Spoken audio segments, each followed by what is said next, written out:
할렐루야, 주님을 찬양합니다. 오늘 주시는 하나님의 말씀 출애굽기 4장 27절로 31절 말씀입니다.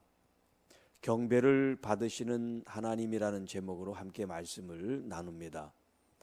자, 오늘 이제 이 본문에는 모세의 형 아론이 이제 처음으로 등장을 하고 있습니다.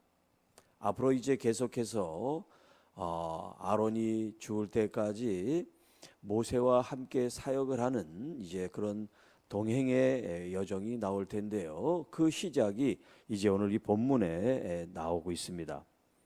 자, 먼저 하나님께서 아론을 찾으십니다. 그리고 그에게 말씀하세요. 이미 모세에게 얘기한 것을 하나님께서 이제 아론에게 실제로 나타나서 말씀하시는 대목이죠. 여호와께서 아론에게 이르시되 광야에 가서 모세를 맞으라. 자, 그 전에 모세가 미디안으로 가기 전에 이 형 아론은 이제 부모님과 함께 평범하게 평민으로 살았을 것이고요. 자기 혈육인 동생인 이 모세는 왕국에서 살았단 말이에요.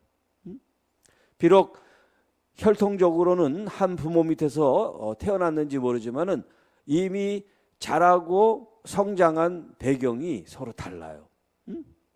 혈육이지만 서로 떨어져서 이제 살게 됐어요. 그런데 그 과정 가운데 얼마나 수시로 자주 왕래하고 만났는지에 대한 기록은 없습니다.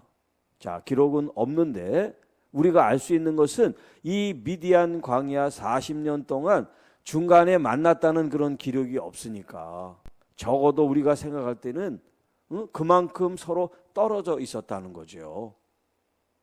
얼마나 가족들에 대한 안부가 궁금하겠습니까? 서로 마찬가지죠. 원수지간이 아니라 혈육인데, 가족인데. 때마침 아론에게 하나님께서 지금 모세에 대한 이야기를 했겠죠. 아무 말도 없고 너 모세를 만나라, 그렇게 말씀하시지는 않으셨을 거란 말이에요. 왜 모세를 만나야 되는지, 또 그가 모세에게 어떤 역할을 해야 되는지 하나님께서 아론에게 말씀을 하셨겠죠. 자, 그래서 여기 이제 광야에 가서 모세를 맞으라, 모세를 만나라, 그런 이제 표현을 쓰고 있어요. 여기 이제 맞으라고 하는 것은 이제 호의적이고 좋은 어감으로 표현한 거지만 만난다라고 하는 이 본래 단어는 두 가지 의미가 내포되어 있어요. 좋은 뜻으로 만나는 것도 만나는 거고, 나쁜 적대적인 어떤 그런 악의를 품고 사람을 만날 수도 있죠. 그런 만남도 이 단어를 같이 사용하고 있다는 거예요. 그런데 여기 아론이 모세를 만나는 건 어떤 적개심이나 나쁜 감정을 가지고 만나는 게 아니잖아요. 좋은 의도와 또 반가운 어떤 그런 마음을 내포하고 있는 그런 만남이기 때문에 모세를 맞아라 라고 이렇게 번역을 했습니다. 자, 그가 가서 하나님의 산에서 모세를 만나 그에게 입맞추니 이렇게 이제 반가움을 표현하고 있습니다. 자, 가족 상봉이죠. 그동안 소식을 듣지 못하고 오랜 세월 동안 떨어져 있는 가족이 이렇게 만나게 됐습니다. 그리고 모세가 여호와께서 자기에게 분부하여 보내신 모든 말씀과 여호와께서 자기에게 명령하신 모든 이적을 아론에게 알리니라. 그간에 있었던 하나님과의 관계가 이 모세의 입을 통해서 아론에게도 전해지고 있습니다. 이걸 우리는 간증이라고도 그러죠. 하나님을 만난 경험을 다른 사람에게 전하는 걸 간증이라고 또 나눔이라고 얘기를 한단 말이에요. 그러면 그 나눔을 듣는 사람은 자기가 직접 하나님을 경험하지는 않았지만 경험한 사람을 통해서 그 경험을 자기가 간접 경험을 하게 되는 거란 말이에요. 그래서 여러분들이 이제 소설이나 이런 책들을 많이 읽어야 되는 건 뭐냐면, 자기 경험 속에 빠지면 운물한 개구리처럼 이 사고나 생각이나 마음이 협소하게 돼요.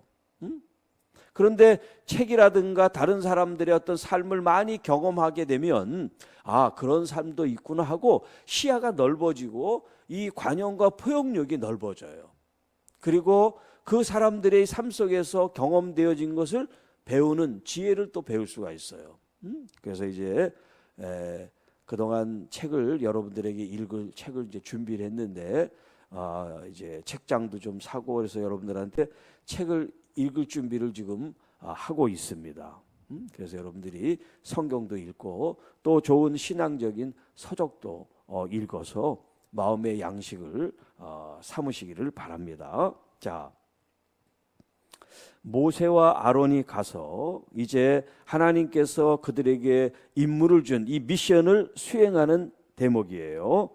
모세와 아론이 가서 자, 하나님께서 모세를 부르실 때 모세가 얼마나 여러 차례 하나님의 이 말씀에 대해서 나는 자격이 없습니다. 난 할 수 없습니다. 다른 사람을 보내십시오. 그렇게 했잖아요. 그런데 아론에 대해서는 그런 말이 없어요. 아론은 하나님의 말씀 그리고 모세가 하는 그 말을 그대로 다 수용하고 받아들였다는 거예요. 그러니까 성격적으로 보면 어떤 그 사람의 단편적인 성격을 우리가 분석을 한다면 이 모세보다는 아론이 굉장히 좋은 성품을 가진 거죠.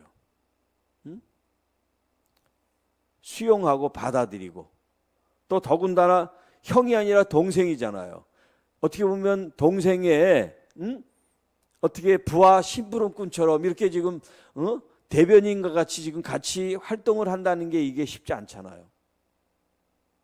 그런데 이 아론은 그런 걸 따지지 않고 하나님의 그 사역에 대해서 그가 순종하고 또 모세를 자기 윗사람처럼 그래서 어제 말씀드렸죠. 하나님처럼 여기게 될 거다. 자기 동생을 하나님처럼 여긴다는 게 여러분 그게 쉬운 일입니까? 자기를 죽이지 않고 내 장신을 내려놓지 않고는 그렇게 할 수 없는 거예요. 내가 형인데 그런 생각하면 이렇게 할 수가 없죠. 그걸 다 내려놓고 자기가 오히려 형이지만 동생을 하나님 대리인처럼 섬기는 그런 자세가 있기 때문에 지금 모세와 아론이 가서 이 지금 대목이 나올 수가 있는 거예요. 그런데 앞으로도 계속 그래요. 다른 사람들은 모세에 대해서 이 권위나 그 하나님의 어떤 대리인의 자리에 반역하고 도전하는 그런 경우가 있지만 이 옆에서 모세를 섬긴 아론은 한 번도 그런 적이 없어요. 요즘 가정마다 형제들이 불화하고 싸우고 다투는 일들이 얼마나 많이 있습니까? 그런데 여기 지금 이 모세와 아론 이 가정의 이 형제애는 굉장히 우리가 본받을 만해요. 그리고 또 신약에 가면 예수님께서 이 형제들을 또 부릅니다. 예수님께서 제자로 부르실 때 한 사람 그 가정에 한 사람도 온 사람도 있지만 이렇게 형제가 같이 베드로와 안드레, 야고보와 요한 한 부모 밑에 형제가 같이 주님의 부름을 받고 제자로서 사역을 했단 말이에요. 여러분은 그런 관점에서 이 한 가정의 믿음에 이렇게 같은 믿음으로 자녀들이 서로 동역하고 함께 한다는 거 얼마나 아름다운지 몰라요. 모세와 아론이 여러분의 형제들도 여러분의 자녀들도 이렇게 하나님을 위해서 서로 같이 동역하고 함께하는 그런 가정들이 되실 수 있기를 축복합니다. 자, 이렇게 모세와 아론이 가서 이스라엘 자손의 모든 장로를 모으고 하나님께서 먼저 장로들을 불러다가 말씀하라 그랬잖아요. 자, 아론이 여호와께서 모세에게 이르신 모든 말씀을 전하고 바로 자기 미션 임무를 지금 수행합니다. 장로들을 만났을 때 모세가 얘기한 게 아니라 모세는 가만히 있고 이제 아론이 대변인처럼 하나님께서 그동안 하신 말씀을 장로들에게 다 전했어요. 그러니까 사람들에게 말을 전할 때 말을 잘해서 사람들이 이렇게 받아들이게 호감을 느끼게끔 전하는 사람이 있고 그렇지 못한 사람이 있어요. 여러분, 저도 말을 하는 설교하는 설교자지만 참 어렵습니다. 이렇게 말을 했을 때 사람들이 더 받아들일까 그렇지 않을까 그런 생각이 들겠죠. 그런데 말씀을 전하는데 사람들이 참 듣기 거북하고 뻑뻑하고 힘들고 그러면 전하는 사람도 힘들고 듣는 사람도 힘들 거란 말이에요. 여기 근데 다행히 이 아론은 사람들에게 말하는데 사람들이 듣고 편하게 받아들일 수 있는 그런 스피치, 그런 지금 화술 대화를 지금 하는 그런 사람이에요. 그래서 장로들이 하나님의 그 말씀을 다 듣습니다. 또 그 백성들 앞에서 이적을 행했다. 그러니까 장로들에게 먼저 이제 말씀을 해서 그들이 수긍하고 그들이 백성들을 이제 불러 모으는 그런 역할을 이제 장로들이 한 거죠. 그러니까 장로들이 마음을 닫으면 백성들한테 나갈 수가 없는 거예요. 먼저 장로들이 마음을 열고 하나님의 그 말씀을 받아들이니까 이제 이 장로들이 자기의 그 가족들, 족속들, 가문들에 있는 사람들을 불러다가 지금 이 모세와 아론이 하나님의 말씀을 전하는 걸 듣게 이제 역할을 한 거죠. 그리고 그들에게 하나님께서 이제 모세에게 주셨던 이 이적을 행하게 하고 백성들이 그거를 듣고 보게 되었습니다. 자, 31절입니다. 백성이 믿으며 여호와께서 이스라엘 자손을 찾으시고 그들의 고난을 살피셨다함을 듣고 머리 숙여 경배하였더라. 자, 여기 지금 믿는다 하는 말이 나오죠. 아만이라는 히브리 단어를 써 동사로 아만, 이 아만이 아멘이를 이제 의미하는 거예요. 아멘이 이게 바로 아만에서 나왔어요. 그리고 에메트라고 하는 믿음, 아무나라고 하는 이 믿음이라는 이 명사가 이 아만에서 나온 거예요. 자, 신뢰한다, 변함없이 신실하다. 그게 이제 이 아만이라는 그런 의미예요. 그러니까 우리가 믿는다 그런 건 왔다 갔다 양다리 그렇게 들쭉날쭉 하는 게 아니에요. 믿음은 꾸준하고 변함없고 그리고 어떤 상황 속에서도 그 신뢰를 깨지 않는 거. 그게 바로 믿음이에요. 자, 이 백성들이 믿으며 여호와께서 이스라엘 자손을 찾으시고 그들의 고난을 살피셨다함을 듣고 머리 숙여 경배했다. 그동안 그들이 학대받고 고난받고 어려울 때 하나님이 우리를 돌보지 않고 계시는구나, 하나님이 우리를 잊어버리셨나 원망하는 그런 마음도 없지 않아 있었겠죠. 성경에는 나오지 않지만, 그러나 하나님은 그들의 신음소리, 그들의 고통받는 부르짖음을 외면하지 않고 직접 내려와서 살피신다, 그런 표현을 썼죠. 그리고 모세를 부르셨습니다. 모세를 아론과 파송합니다. 그 일련의 이야기들을 백성들이 들었단 말이에요. 아, 우리 아브라함, 이삭, 야곱의 하나님께서 우리를 잊어버리시고 계신 것이 아니구나. 얼마나 감격스럽고 감사하고 뭉클했겠습니까? 그래서 그 말씀을 듣고 그들이 머리를 숙여 경배했다. 여기 앞에 머리 숙여라고 하는 이 단어는 본래 없어요. 이 원문에 여기 이제 경배라고 하는 이 단어가 있는데, 이 경배한다고 하는 이 말 자체가 뭐냐면 땅에 무릎을 꿇고 엎드린다, 이런 뜻이 있어요. 그래서 그러니까 이 머리 숙여 경배했다는 것은 한 단어를 이렇게 풀어서 설명한 거예요. 의미를 풀어서. 영어로 이제 bow down이라 그래요. 이게 절한다. 그러니까 이 bow down, 절한다는 것이 우리가 하나님께 절할 수도 있고 또 불교 신자들이 불상에 절할 수도 있고, 이게 다 같은 단어를 써요. 그러니까 종교인들이 이 종교적인 신앙심에 의해서 자신들의 신을 경배하고 이제 섬기는 그 이제 모습을 여기 이제 경배한다, 이 단어를 쓰고 있어요. 우리 지금 이 개신교만 무릎을 꿇고 이렇게 예배드리는 행위가 없어요. 하다못해 천주교도 기도할 때는 무릎을 꿇어요. 근데 우리 개신교는 그냥 가만히 있다가 예배를 뭐 한번 일어났다 마는 거 외에는 없어요. 저는 좀 그거에 대해서 한번 우리 개신교가 좀 생각을 해야 되지 않나 하는 그런 사람 중에 하나예요. 너무 편하게 예배를 드려. 응? 까딱까딱 졸긴 하고 따뜻하니까. 그런데 다른 종교는 그럴 새가 없어요. 일어났다 앉았다 일어났다 앉았다. 그렇게 자기 몸으로도 하나님을 섬긴단 말이야. 뭐 108배를 한다든가 뭐 10,000배를 한다든가 그런 게 불교에는 있잖아. 그게 뭐 부러워서 우리도 그렇게 한다는 얘기가 아니라 예를 드는 거예요. 그들이 그런 몸과 정신과 혼을 하나로 만들어서 지금 그렇게 하고 있다는 거. 그리고 모슬렘, 회교라고 하는 모슬렘도 다른 종교 행위가 없어요. 그 사람들도 동쪽을 향해서 절을 하는 거, 바우다운, 지금 여기 나온 경배, 이 행위밖에 없어요. 계속해서 그걸 합니다. 이제 그 아만이라고 하는 이제 그 성직자가 코란을 읽으면 사람들이 이제 그 바우다운을 해요.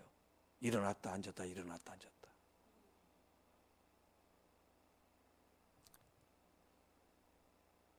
그러니까 우리가 예배한다는 그 의미를 알아야 된다는 거예요. 예배한다. 그 사람들은 이 몸을 꿇고 일어나고 꿇고 일어나는 걸 통해서 자신을 복종시킨단 말이에요. 하나님의 말씀에, 하나님의 권위에, 하나님의 그 영적 그 하나님의 신성 앞에 그들이 굴복하는 행위로서 무릎을 꿇는 거예요. 그러니까 우리는 지금 그걸 잊어버렸어요. 그러니까 어떻게 되겠습니까? 우리가 몸으로 꿇지는 않아도 여러분의 마음과 생각이 지금 내가 이 예배하는 것은 하나님께 무릎을 꿇고 있고 하나님께 복종을 하고 있다는 것을 여러분들이 알지 않으면 잊어버리게 돼. 왜냐하면 그 사람들은 몸으로 그걸 기억하는데 우리는 몸으로 기억하는 게 없잖아. 그냥 가만히 앉아있는 게 다니까. 이게 우리의 약점일 수 있단 말이에요. 자, 그러니까 여러분들이 그걸 생각하고서 여러분의 몸도 마음도 항상 그걸 잊지 않도록 집에서는 무릎을 꿇고 기도한다든가 뭔가 여러분들이 몸으로도 하나님을 기억할 수 있는 걸 여러분 스스로 하실 수 있도록 그렇게 하시면 좋을 것 같아요. 자, 여기 31절에 백성이 믿었다 그랬는데요. 자, 그 4장 처음 1절에 뭐라 그랬냐면 모세가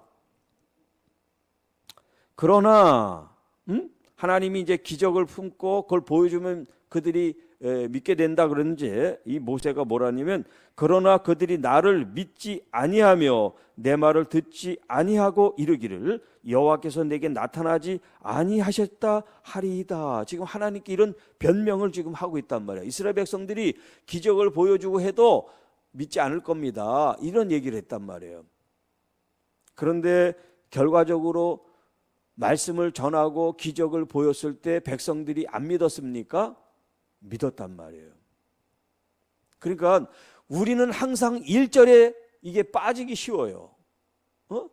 이 위험, 안 될 거야. 하지 말지. 이렇게 우리가 속단하고 미리 짐작해서 하지 못하는 그런 일들이 많이 있단 말이에요. 우리는 이제 1절의 이 행태를 벗어나서 31절 믿는 모습으로 우리가 나가야 돼요. 지레짐작으로 사람들이 안 믿을 거야. 이게 과거의 내 모습이라면 이제 하나님께서 이 1절부터 30절까지 하나님이 하시는 그 일을 통해서 결과적으로 31절 백성들이 믿은 것처럼 하나님의 이런 결과가 나오게 된다는 걸 여러분 믿음으로 취하시기를 바랍니다. 모든 일이 그래요. 어떤 말씀을 전하고 의견을 제시했을 때 모든 사람들이 100% 동의하고 좋습니다, 믿습니다. 그러기가 쉽지 않죠. 그러니까 항상 1절부터 시작을 합니다. 네, 어렵습니다. 상황이 그렇게 좋지 않습니다. 그리고 가능해 보이지도 않습니다. 그래도 좋습니다. 여러분 2절부터 이제 30일까 하나님이 함께 하실 겁니다. 하나님이 도와주실 겁니다. 하나님이 역사하실 겁니다. 그래서 31절이 있게 된다는 걸 여러분이 믿으시기를 바랍니다. 우리의 모든 삶이 그렇습니다. 질병이라는 그런 문제를 대입해도 마찬가지예요. 아니면 경제적인 어떤 파산이 와도 마찬가지입니다. 여러분이 어떤 문제가 있어도 4장의 이 말씀 1절부터 31절까지 이 과정이 있다는 걸 꼭 기억하시기 바랍니다. 그러나 그 끝은 믿음으로 열매를 맺고 하나님께 경배하고 영광을 돌리고 예배를 드리게 된다는 거, 얼마나 감사합니까? 우리의 해피엔딩이 이렇게 암울하고 쓸쓸하고 비극적이지 않고 긍정적이고 기쁘고 감사하고 예배로 영광을 돌리고 하나님을 찬양하게 된다니 얼마나 감사합니까? 여러분 이 31절에 여러분의 인생, 여러분의 삶이 되시기를 축복합니다. 주님을 믿음으로 경배하고 주님을 찬양하고 영광을 돌리는 교회와 성도 여러분들이 되시기를 주님의 이름으로 축복합니다. 주 하나님 아버지 감사합니다. 오늘도 우리에게 주신 이 말씀을 통하여 우리가 믿음으로 주님을 경배하고 찬양하고 영광을 돌리고 이 땅에 살아계신 하나님을 간증하고 증거하고 전하고 나타내는 하나님 우리들의 마음과 입술이 되게 하셔서 모세가 아니라 아론처럼 정말 주님의 말씀을 전했을 때 그 말씀을 듣고 감동을 받고 사람들이 주님 앞에 나오는 믿는 믿음의 역사가 일어날 수 있도록 도와주시옵소서. 말하게 하는 자, 또 말을 우리의 마음에 입술에 두는 여호와 하나님을 믿음으로 오늘도 승리하고 기쁘고 감사함으로 내일 거룩한 주일을 준비하고 예비하는 하나님의 자녀들이 되게 하옵소서. 아프고 힘들고 어려운 우리 가족들, 우리 교우들, 주님 그들의 형편과 처지를 살피시고 오늘 이스라엘 백성들이 이 고난과 고통을 주님이 살피시고 그리고 구원의 길을 베푸시고 인도해 주신 것처럼 하나님 저들에게도 살 길을 주시고 치유와 회복의 역사를 주시고 은혜를 더하여 주옵소서. 우리 구주 예수님의 이름으로 감사하며 축복하며 기도하옵나이다. 아멘.